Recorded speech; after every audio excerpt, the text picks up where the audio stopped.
Nós estamos dando continuidade a este livro que traz os ensinos e as parábolas de Jesus.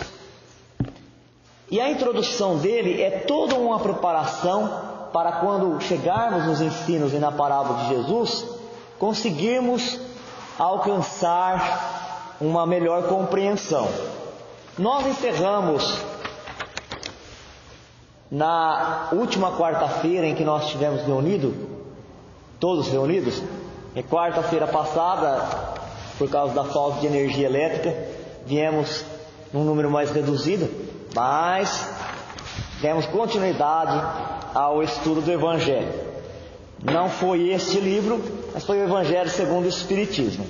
Mas na última que nós pegamos esse livro, nós encerramos os princípios espirituais que são trabalhados, desenvolvidos na doutrina espírita como chave para compreender alguns ensinos de Jesus.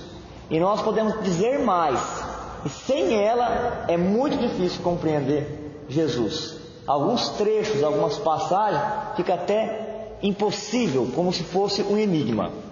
Hoje ainda nós não vamos adentrar ao estudo dos ensinos das parábolas de Jesus, mas nós já vamos ter na apresentação desse material alguns trechos de passagens de Jesus e alguns versículos de parábolas para poder ilustrar, exemplificar este capítulo, que tem como objetivo mostrar que para estudar o Evangelho tem alguns critérios.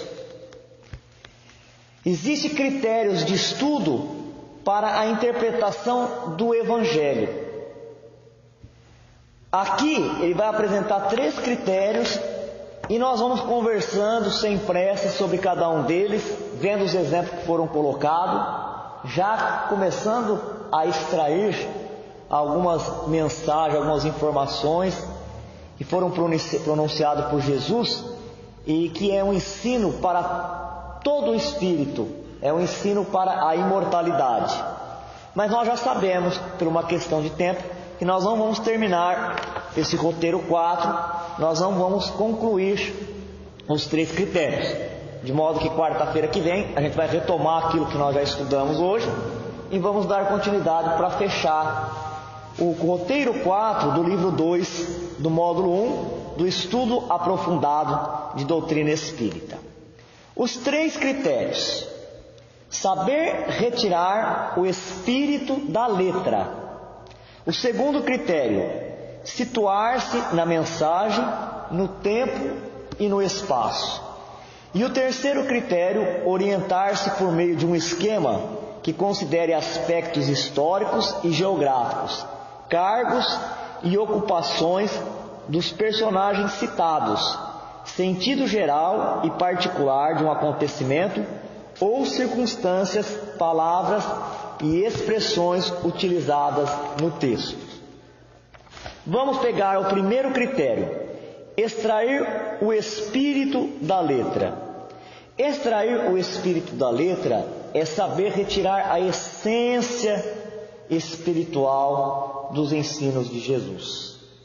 Porque quando nós buscamos o estudo do Evangelho pela letra em si, literalmente, como está escrito, a gente não só não compreende o que Jesus falou, mas nós podemos entrar em contradição. E como Jesus é o Espírito superior que passou pela terra, Ele é superior em moral e também em sabedoria. Nada do que Ele falou e nada do que Ele fez pode estar em contradição.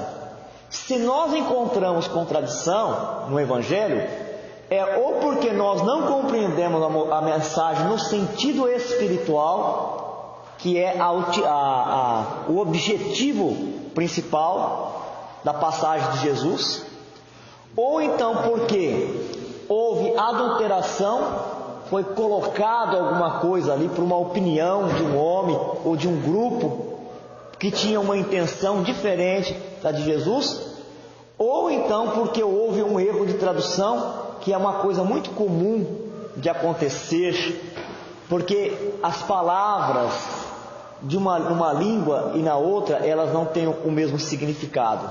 E às vezes um artigo como a, o, com, em, pode mudar completamente o sentido. Quando você estiver estudando alguma coisa de Jesus, e aquilo que foi apresentado te soar no teu ouvido como algo que contraria a grandeza, a benevolência de Jesus, é um sinal que você tem que estudar melhor aquele trecho, aquele texto, que você ainda não alcançou o cerne. O que é o cerne? Quando você pega uma árvore, o cerne é o meio, é o centro dele. Você não alcançou, você está na superfície. Então aqui, para mostrar que nós não devemos estudar os textos da Boa Nova ao pé da letra, mas sim buscando o espírito, a essência da mensagem, olha que versículo interessante que pegou aqui, selecionou aquela pessoa ou aquele grupo que está organizando esse material. É uma dúvida de muitos estudiosos do Evangelho de Jesus, até mesmo na doutrina espírita. Vez ou outra, algumas pessoas vêm perguntar isso. Olha, eu conhecendo pouco, mas o pouco que eu conheço da natureza de Jesus, eu não acredito que Jesus falou isso, falou desse jeito. Vamos ver então. Aqui em Mateus, no capítulo 8, pinçaram só o versículo 22. E Jesus diz assim, e ele disse isso mesmo. Replicou-lhe, porém, Jesus: segue-me e deixa aos mortos o sepultar dos seus mortos. Algumas pessoas que fazem a leitura literal, a interpretação literal, não a interpretação pelo espírito da letra, fica aqui sem saber direito. O que Jesus falou? Era um discípulo que estava caminhando junto com Jesus e pede para Jesus uma pausa. Jesus, eu vou te seguir, mas espera um pouco, porque um parente meu, ele morreu e eu preciso voltar lá para velar o corpo dele e enterrar o corpo dele. E Jesus sai com essa, dizendo: deixai os mortos cuidar dos seus mortos. Se você faz a interpretação literal, como é que fica o entendimento? Jesus falou para a pessoa: vamos continuar a nossa caminhada, continuar o nosso trabalho, não vai lá sepultar o seu parente. Essa é a tradução literal. Olha o perigo. Isso contraria a bondade e a superioridade moral de Jesus. Não poderia ser Jesus a falar uma coisa desta. Porque tem muita coisa que a gente está ouvindo agora que Jesus falou, mas ninguém tem certeza de que Jesus falou aquilo mesmo. E às vezes ele nem falou. E nem precisa ser Jesus. Na ausência agora do Chico Xavier, quantas mensagens que você vê veiculada como sendo do Chico, escrita assim: mensagem de Chico Xavier. E aqueles que conheceram pouco o Chico, ou aqueles que conhecem o Chico através da obra, já falam: não é o Chico que falou isso. Não é o Chico que falou isso. Quantas mensagens atribuídas a Bezerra de Menezes, quando a pessoa quer mostrar que aquilo que ela está falando é uma coisa verdadeira, ela tem razão, aí então ela escolhe um nome em que as pessoas se simpatizam e coloca lá Bezerra de Menezes. Muitas coisas Jesus não falou e está colocado na conta de Jesus, mas aqui Jesus falou. Jesus falou mesmo: deixai os seus mortos cuidar dos seus mortos. Mas a gente precisa entender o que Jesus quis dizer com isso. Se Jesus tivesse falado: deixai que um cadáver enterre um cadáver, aí então ele estaria negando à pessoa o direito de voltar e sepultar o seu parente.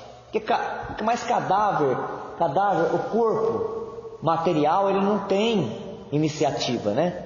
Se o espírito não estiver ligado a ele, ele não se levanta, ele não se movimenta, ele não realiza um trabalho. Então Jesus não estava falando de cadáver, porque seria uma coisa sem nenhum sentido, nenhum significado. Como é que um cadáver o corpo de alguém que já desencarnou, de um espírito que já desprendeu, vai abrir uma sepultura e vai enterrar um outro cadáver.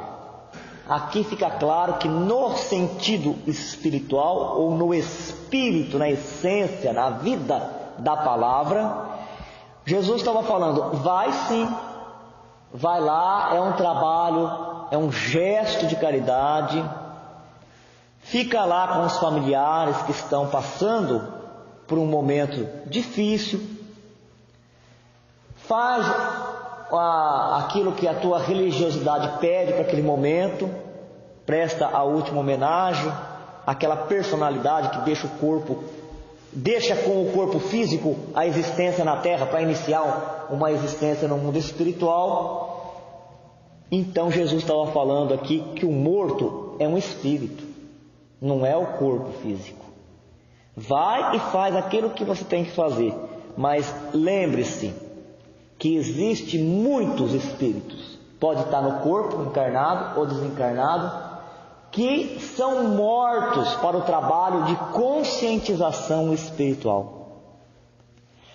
Ainda sábado passado nós líamos no livro Evolução em Dois Mundos, o André Luiz dizendo que do ponto de vista daquilo que ele conhece do mundo espiritual onde ele está, 2/3 dos espíritos que lá vivem ainda estão ligados às preocupações da Terra. 2/3.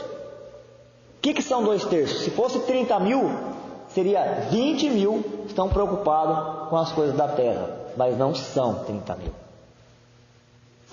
São mais de 20 bilhões de espíritos.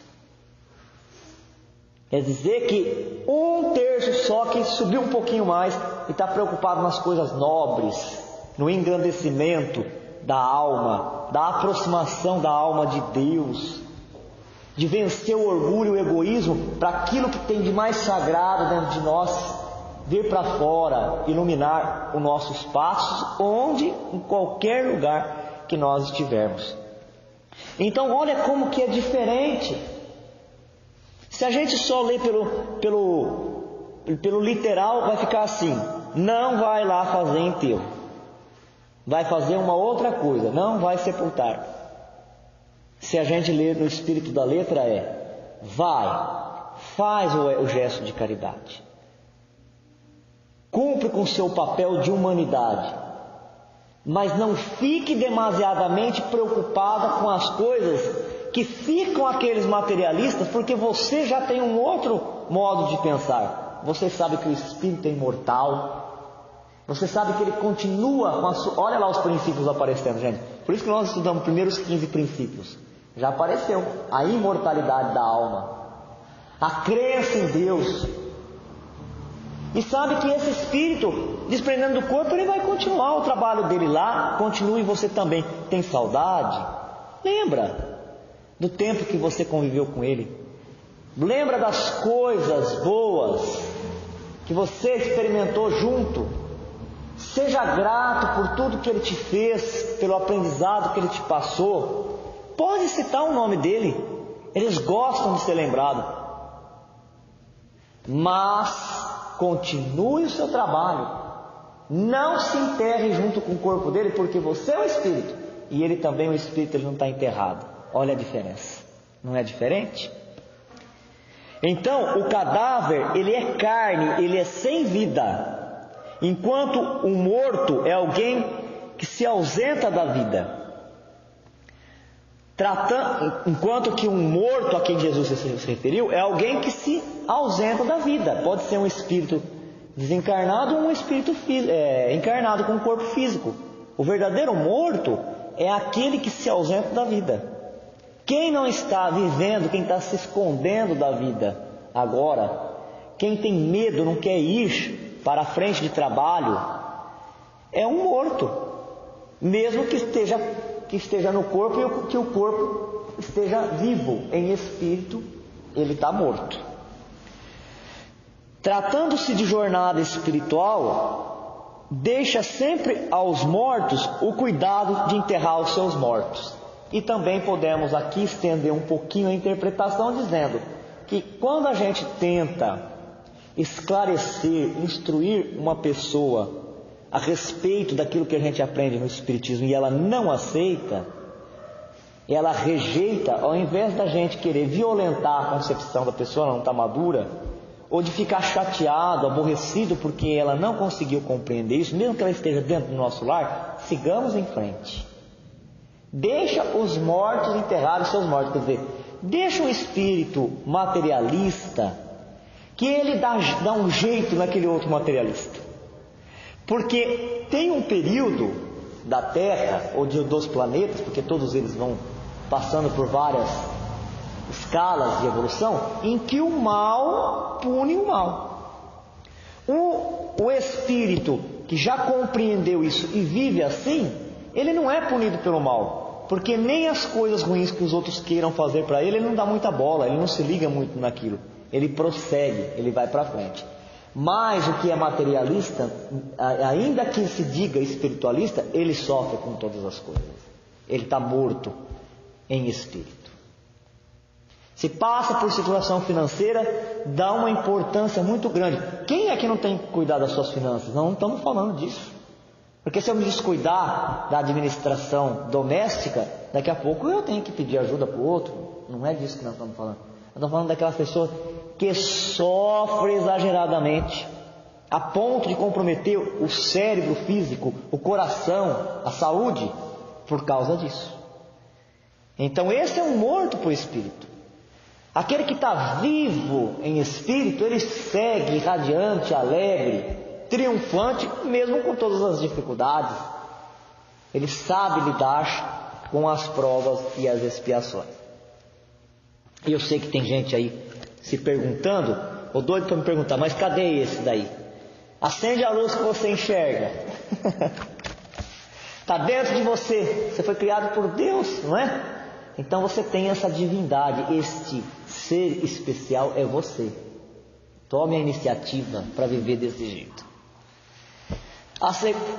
Aqui é só um exemplo de como extrair o espírito da letra. Depois, quando você estiver lá fazendo o culto do Evangelho do Lar, quando você estiver ouvindo uma palestra, quando você estiver estudando a Boa Nova, aí você vai tentando fazer, é um treino, fazer isso em todos os textos de Jesus. Fala, se eu não for extrair o espírito da letra, eu ia interpretar desse jeito, mas é necessário que eu extraia, vou tirar a essência, aquilo que está no mais profundo, a mensagem espiritual de Jesus para toda a humanidade, aquela daquela época e para mim hoje. Qual que é? Porque Jesus nunca falou nada sem nenhum motivo, sem nenhum propósito. Para o cristão, a morte, a verdadeira morte, não é a desencarnação. Para o verdadeiro cristão, a morte é a consciência culpada pelo desvio da lei. Vê quando uma pessoa cai moralmente, as pessoas que são cristãs de outras denominações religiosas, ela fala que está morta, que caiu, está caído, é uma alma caída, ela está morta para o espírito. Porque quando nós estamos desviando da lei de Deus, logo vem a culpa e o arrependimento. Enquanto nós estamos na culpa, no remorso, o desconforto, as trevas que nós criamos com a nossa própria mente, com o nosso pensamento, é como se fosse uma nuvem carregada, acinzentada, que não deixasse a luz de Deus passar. Então esta é a verdadeira morte, é a consciência culpada porque está desviada da lei.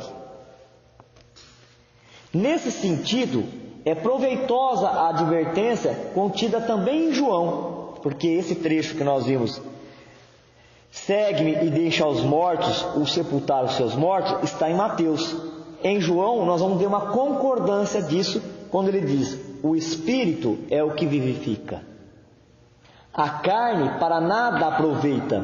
As palavras que eu vos tenho dito são Espírito e a vida. João, capítulo 6, versículo 63. Então, é de lamentar que alguns irmãos nossos que estão vivendo no mesmo tempo se utilizem dessas passagens de Jesus para pregar uma prosperidade aqui na terra, que é chamada de teologia da prosperidade. Porque aqui em João nós vemos claro que Jesus ele desceu aqui na terra, mas ele não veio falar para corpos, ele veio falar para espíritos. E todo o progresso que a gente vai alcançar, seguindo os passos dele, é o progresso para o espírito. É para progredir e para acumular um tesouro que nada que é material e transitório seja capaz de nos tirar. Então o Espiritismo fala que nós devemos progredir na nossa vida aqui na Terra? Não, fala que tem que progredir, mas sempre colocando o Espírito no centro da questão. Sempre se perguntando para que eu quero prosperar neste ou naquele campo. Se eu quero prosperar na profissão, seja realmente para transformar naquele campo que eu trabalho a terra num lugar mais justo, mais humanitário. Se for para outro motivo, está morto, está desviado da lei de Deus. A gente costuma falar que quem vive para Deus, quem adora a Deus, foi o primeiro princípio que nós vimos lá no outro capítulo, até na hora de fazer uma festa, que é uma coisa tão banal na terra, faz a festa de maneira diferente, né? Quem é afastado da lei, quem está morto, faz a festa para provocar ciúmes e inveja, para os outros comentarem, para mostrar sinal de poder, de status. Quem está em Deus faz festa aqui na terra? Faz. Nós estamos vivos, nós temos um corpo físico. Só que faz a festa para agradar corações, para aproximar almas, para criar oportunidade de reconciliação. Você vê como que é diferente? O segundo critério é dizer que não é porque está aqui primeiro, segundo, terceiro que eu vou pegar a parábola depois, o ensino de Jesus e vou primeiro extrair dele o espírito da letra, depois situar-se a mensagem para simplificá-la. Não, nós estamos aqui fazendo primeiro uma coisa para entender, segundo uma coisa, mas depois a gente tem que juntar todos esses fatores para poder ler direitinho e entender direito a parábola de Jesus. Você vê como que nosso estudo ele está diferente de muitos estudos, enquanto muitos estão dizendo que o Evangelho de Jesus é superado, já veio coisas novas para a Terra, nós estamos fazendo um caminho diferente desse, né? Nós estamos querendo detalhar, buscar critério, buscar instrumento, ferramenta para entender Jesus, porque nós reconhecemos que ainda não entendemos Jesus, não compreendemos a sua mensagem. Para poder entender melhor esse critério, situar-se na mensagem para simplificá-la, foi escolhido uma passagem que está em Lucas, no capítulo 18, no versículo de 35 a 37, e diz Jesus: E aconteceu que, chegando ele perto de Jericó, estava um cego assentado junto do caminho, mendigando, e ouvindo passar a multidão, perguntou que era aquilo, e disseram-lhe que Jesus, o Nazareno, passava. Olha, 3 evangelistas retrataram essa passagem. Só João não falou dela. João não falou dela. Se você pegar os 3 evangelistas numa mesma Bíblia, as 3 passagens, a gente vai ver algumas coisas que aparentemente elas são contraditórias. Porque Lucas não acompanhou Jesus. Lucas, ele se converteu por causa do contato que ele teve com o apóstolo Paulo. Paulo de Tarso também não acompanhou Jesus, viu Jesus já estava desencarnado. Os outros 2 acompanharam Jesus, mas fala na passagem completa que existia uma multidão de sofredores. E no meio de uma multidão, gente, mesmo que a gente esteja atento, dá para ver tudo o que está acontecendo? Não dá, não é? Duas pessoas que estejam caminhando junto com Jesus no meio da multidão, vão ver os dois a mesmíssima coisa? Não vão. Então, o Lucas, que ouviu de Paulo de Tarso, também não acompanhou Jesus, disse que era um cego que estava no caminho e Jesus ia passar. Os outros, Marcos e Mateus, um fala que são dois e outros falam que são um. O importante aqui não é isso daqui, o importante é a ação de Jesus.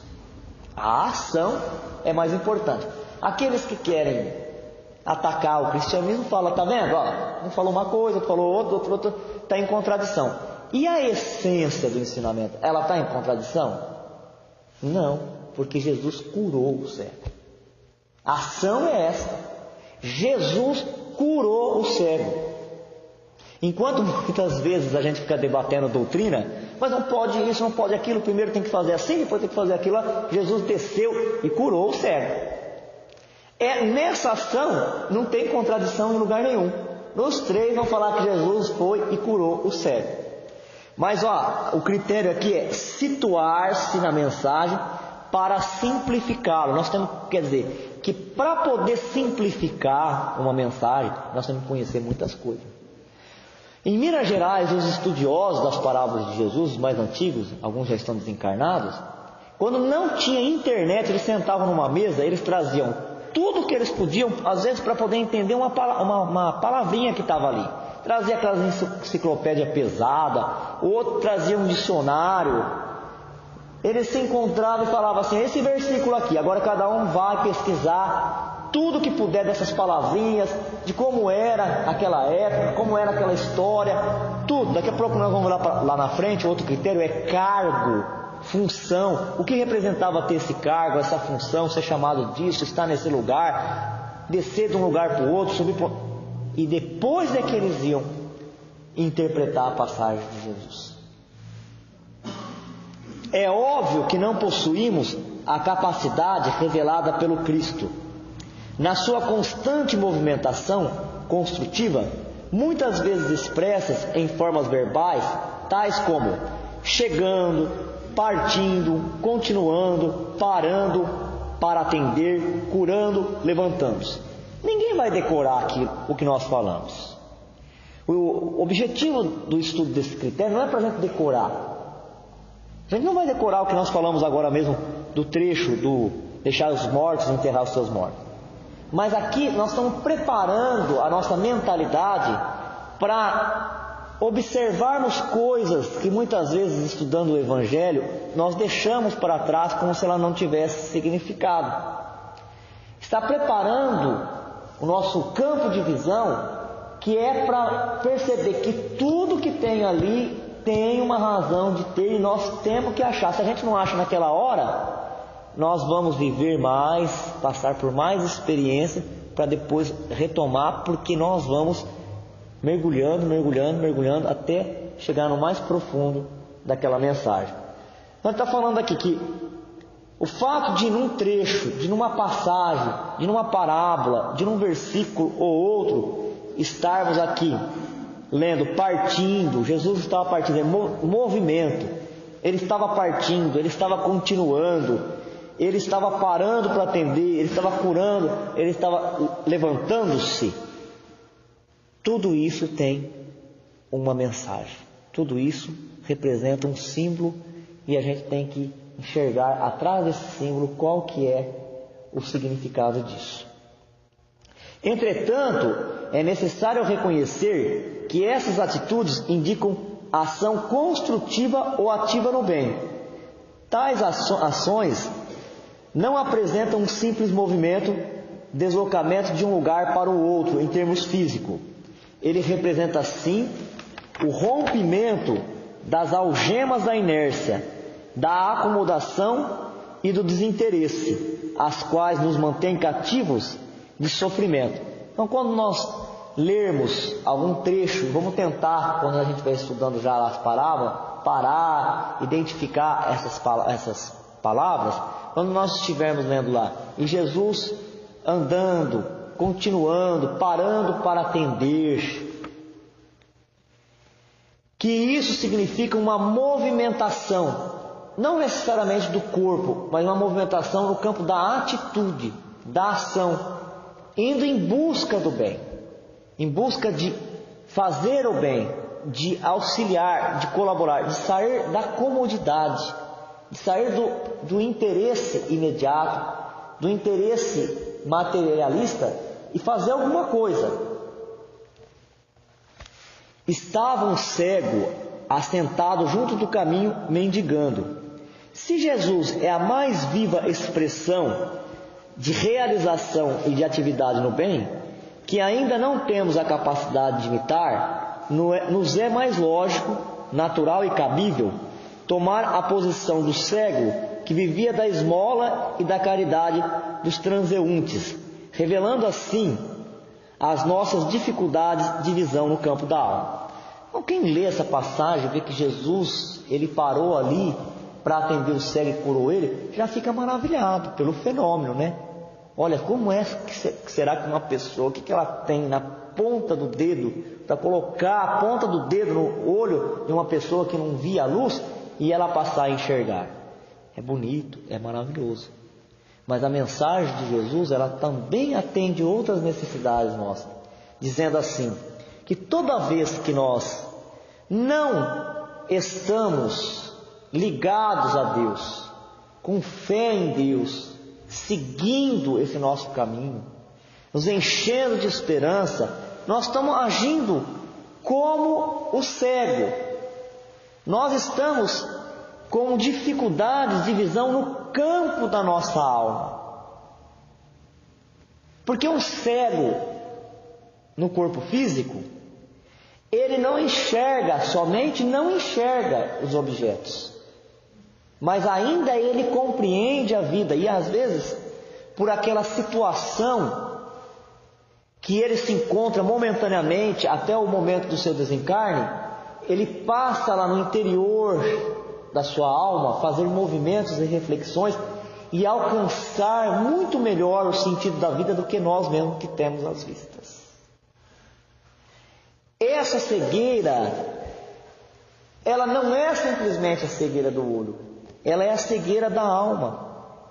Então ele fala que antes de encontrar Jesus, este cego, ele se acomodou, ele ficava sentado, onde sabia já que passava a pessoa, não precisava fazer nenhum movimento, porque ali já passava a pessoa e ele ia depositar a esmola para ele. Então parece que Jesus fez um favor para ele, curando ele, mas Jesus entregou para ele uma maior responsabilidade, que é a direção da sua própria vida, porque agora ele saía da condição de pedinte e enxergando a luz, enxergando a verdade, ele que ia ter que trabalhar em busca do alimento. Se é na terra, trabalhar em busca do alimento físico e espiritual, mas para todos é para buscar o alimento para a sua própria alma através do trabalho que deva desenvolver. Um trabalho que a doutrina espírita tão bem nos ensina, o trabalho do autoconhecimento, do conhecer a si próprio, e o trabalho de reformar-nos moralmente, reformar-nos espiritualmente. Porque o trabalho principal da doutrina espírita, gente, ele não é fundamentalmente de curar corpos. Se a gente pode, se é da vontade de Deus, a mediunidade santa, ela vem e alivia dores, ela restaura até tecidos físicos. Mas no profundo do trabalho da doutrina espírita, se ela é a continuação do trabalho de Jesus, ela veio para despertar a nossa alma e mostrar que nós somos filhos de Deus e que nós temos todo o direito de ser felizes. Direito de ser felizes. Nada daquela coisa cinzenta, né? Viemos para sofrer. Viemos porque o sofrimento, se não for um sofrimento que tira essa cegueira espiritual da gente, também não serve para nada, porque a gente sofre, sente a dor e continua sofrendo pela revolta. Estão percebendo qual é o sentido aqui? Qual que é o trabalho desses critérios, de como, assim como esse material escolheu esse trechinho para ajudar a gente a entender, assim também nós deveremos fazer quando nós estivermos estudando o Evangelho, procurando todo o significado do que está por trás de cada ensinamento. A posição do cego é uma circunstância que ocorre à maneira das criaturas. Interagindo com as ideias expressas no texto, aprendemos a movimentar as mínimas reservas de boa vontade e de decisão para colocá-los a serviço da nossa cura.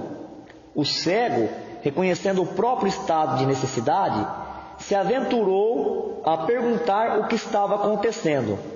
Essa simples indagação revela uma disposição de sair do estado de mobilidade em que se encontrava, reunindo o que possuía de melhor, pedindo a Jesus que lhe concedesse condições de ver. Então vamos voltar para o texto original para a gente poder entender mais esse parágrafo. Então a situação aqui é o seguinte: era um cego que há muito tempo estava mendigando e ele sobreviveria da esmola dada por aqueles que passavam naquele caminho.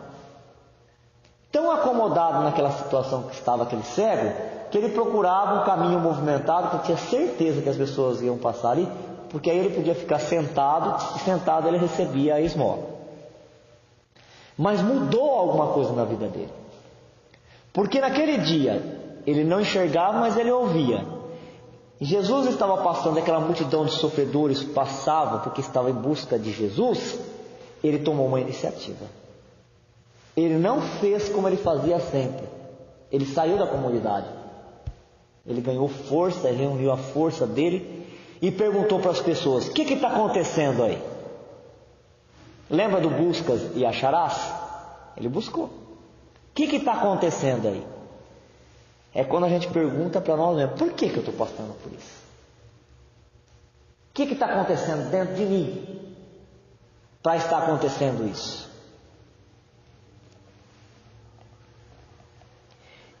E ouvindo passar a multidão, se a posição de cego não é ideal, ainda que demonstre consciência do que carece, não é muito tranquila também a nossa colocação perante a multidão.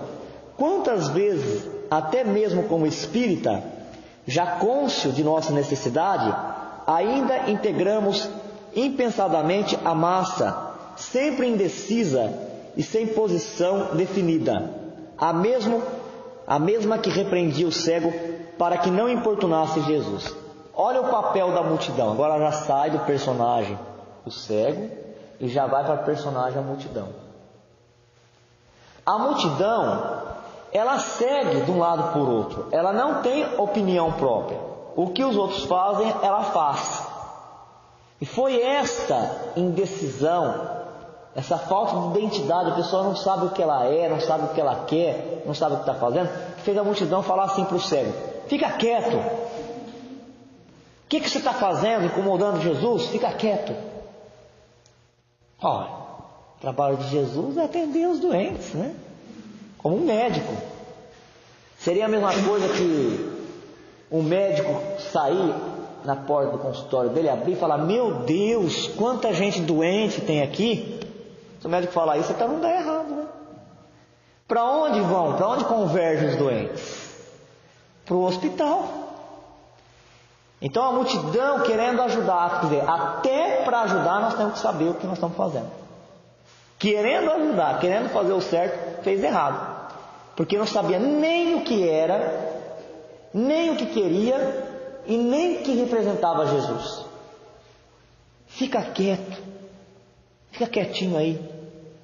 Deixa Jesus caminhar, deixa Jesus passar. E não é o que nós vemos hoje. Basta alguém falar que o mundo acabou e todo mundo acabou. Fazendo eco.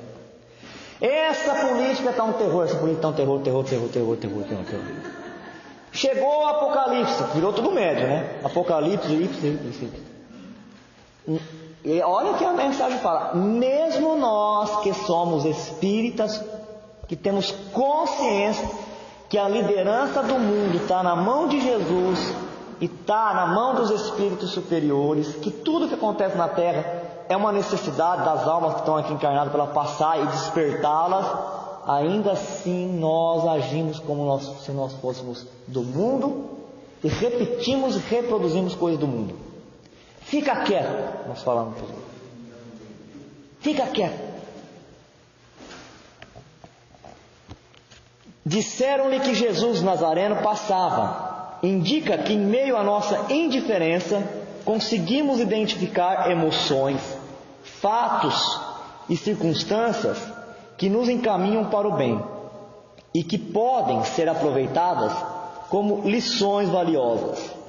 Este é o papel ocupado por pessoas que aparentemente surgem por acaso na nossa vida, mas que nos impulsionam para a frente, realizando às vezes cooperação mínima, porém eficiente. Quer dizer, quando o cego, ele deixou de focar na cegueira dele, no problema dele, ele abriu os campos dos sentidos para perceber aquilo que estava em torno dele, como que aquilo que estava em torno dele poderia ajudá-lo.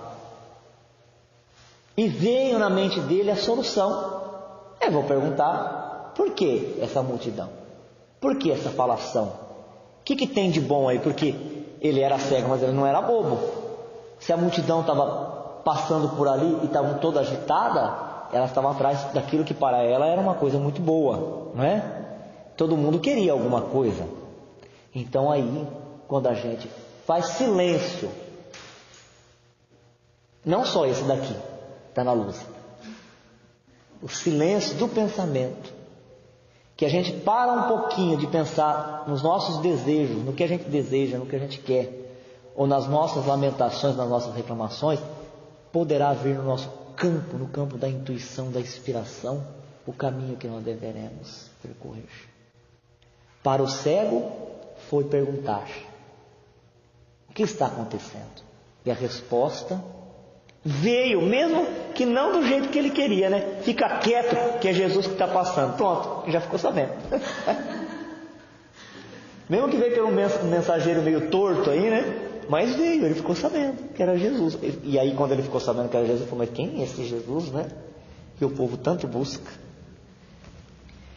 Em geral, são pessoas anônimas que nos indicam ser um momento propício para a nossa melhoria ou cura, porque Jesus está passando.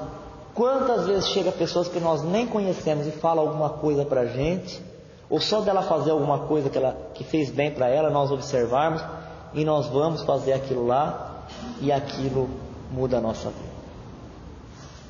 Quantos esposos que não deixavam as mulheres vir no centro espírita, e porque elas melhoraram muito a maneira de pensar e de viver, e começou a ser feliz, e eles também querendo saber o que estava acontecendo, acabaram vindo, se engajaram e viraram espírita.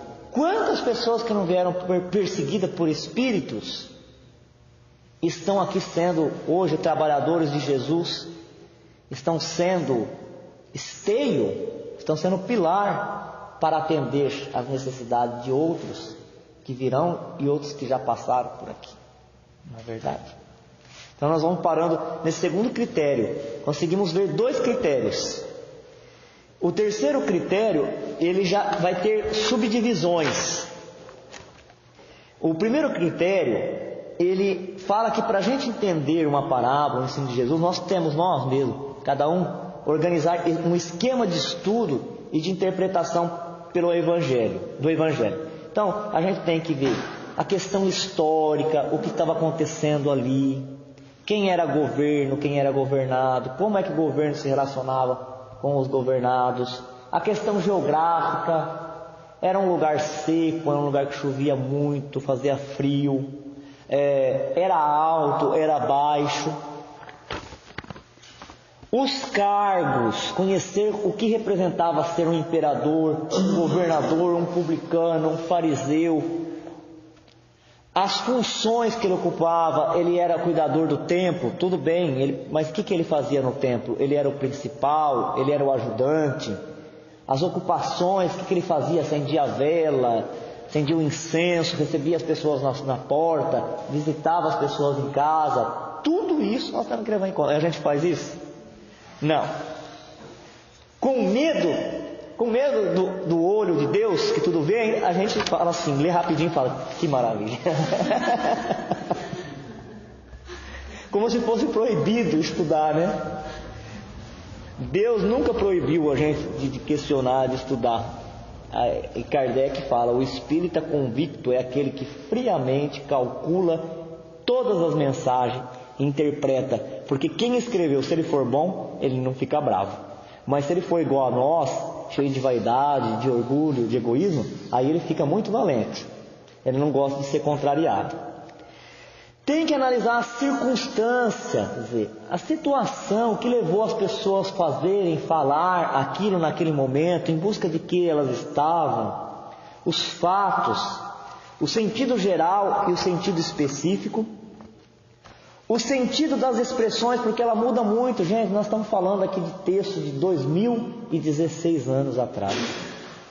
Pensa em algumas expressões que você usava na tua infância, se elas são usadas hoje. Na tua infância, elas são usadas hoje? E se elas são usadas com o mesmo sentido? Não são. Diz que a gente entrega a nossa idade quando a gente começa a usar essas expressões, né? Usar gírias. Porque tem gente que não vai entender nada que nós estamos falando, que essa pessoa está falando.